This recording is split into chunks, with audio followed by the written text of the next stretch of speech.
What's good, family? Welcome back to the Betting Exchange, live on MSG, where we make bets, debate bets, and tell you why our bets are the best. We got Katie, we got Eric, we got Jeff, and you locked into MSG Network Studios, and all the way in Vegas, giving us all the betting knowledge for the week and for today. Minty Bets, Yahoo Sports. Minty, how you doing after this wild conference championship weekend?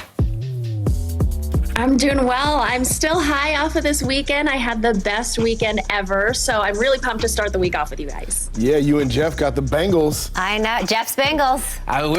We're Super Bowl bound, baby. We're Super Bowl bound, but they're also going against the Rams. I'm like, there's so many likable people on that team. I don't know which way to go, but I'm just so glad both of the spreads hit.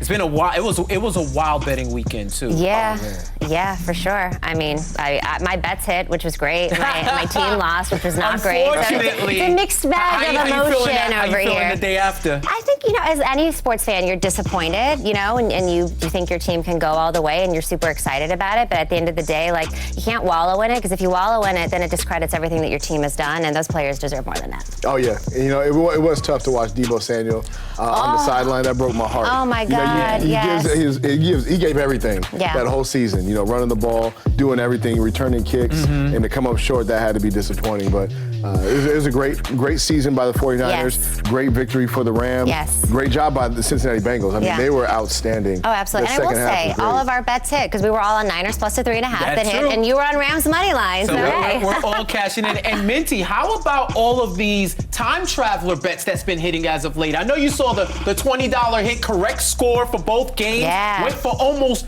over $500,000. What are some of the other bets that you've seen out there that we didn't think that was going to hit, or anything that you've been seeing out in the field? I mean, I've seen a lot of crazy bets. Those exact score bets, that parlay was crazy. But all I really care about, and we said it earlier, is the fact that the Bengals are going to the Super Bowl. I've been riding them all season long. Yes. They were profitable as dogs. They were a long shot to make it this far. I mean, I had a futures on them to win the AFC North at plus 350, and then to win the AFC at 9-1. And I'm just really mad at myself that I didn't have a future on them to win the Super Bowl. So here we are now. Minty, that is incredible, though. Kudos to you, but they're the Minty Bengals now. That's what they are at this point. The way he's riding for them, I love it. Minty Burr. All right, so let's talk some basketball. Let's get into the shoot around here. So the Knicks are hosting the Sacramento Kings tonight, right next door at Madison Square Garden, and that is just one of the games on the NBA schedule tonight. So we're going to pass the ball around in the room here and talk some basketball, and we're going to take a bet on the Kings versus the Knicks a little bit later. So let's start with Minty. I got you first. So some trade deadline news. With the NBA trade deadline fast approaching, names like Ben Simmons and Jeremiah Grant have been mentioned as possible trade candidates. What teams do you see making a splash at the deadline? Well, certainly the Kings have been said to be the most aggressive in the trade market as they're going on the longest playoff drought in the league. Other teams that could be making moves at the deadline, the Pacers, they've got good pieces to trade. The Blazers, defense is really bad.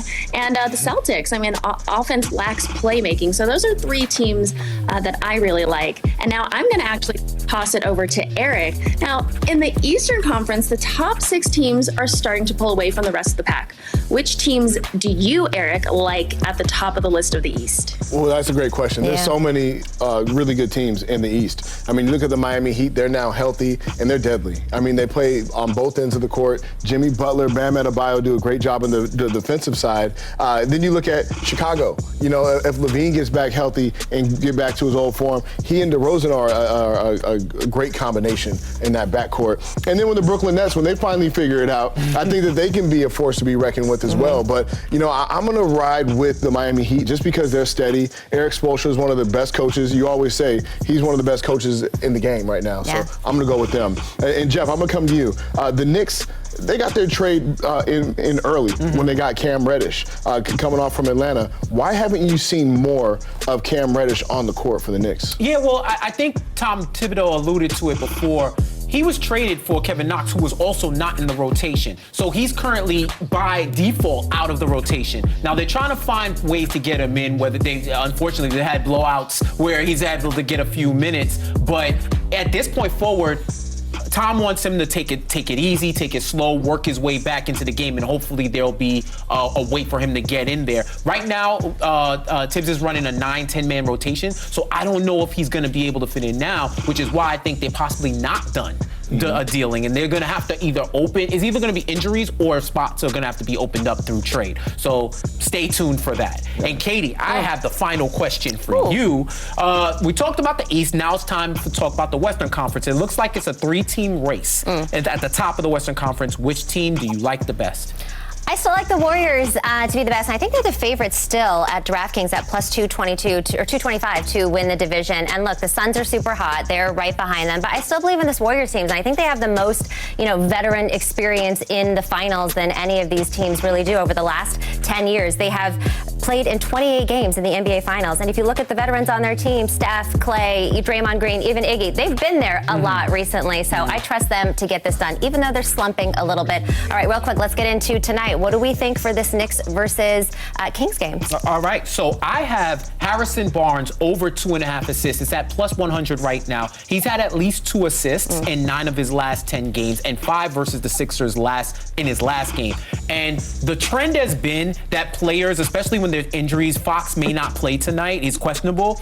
When players have the second tertiary stars play against the Knicks, they have big games or some type of career games. So I can see Harrison Barnes getting over 2.5, 3 or more, and cashing in at plus money. Okay. Nice. I'm going to take the Knicks minus 6.5. I mean, it's not because of the Knicks. I think that they do have the potential to put together a good game, but the Sacramento Kings have been terrible. I mean, they're 2-8 in their last 10. Fox may not be playing tonight, and they just have been so inconsistent on both ends of the court. I think that the Knicks, RJ Barrett, they have some young players that can put it together today at Madison Square Garden and come out with the W. Yeah. All right, Minty, what do you think? Knicks versus Kings?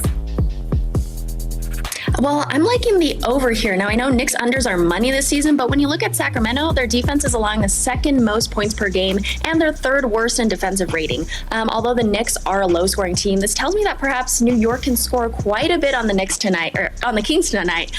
So I'm going to take my chances with over in this game. Yeah, I agree with you, Minty. I'm taking the over as well. It's at 212.5. And I think of this as kind of like a get-right game, right? For the Knicks, we've had a tough road trip versus very good Eastern teams. So I think that our stars are going to step up tonight. And like you said, Minty, the defense for the Kings just isn't really there. So hoping for a big get-right for the Knicks tonight. And let's see, hopefully all of our bets hit on this one. And someone like Rashawn Holmes doesn't have a career game. That's exactly what You're watching the Betting Exchange live on MSG. Next up, it's Monday Motivation, and nobody needs it more than me. We'll be right back. Don't go anywhere.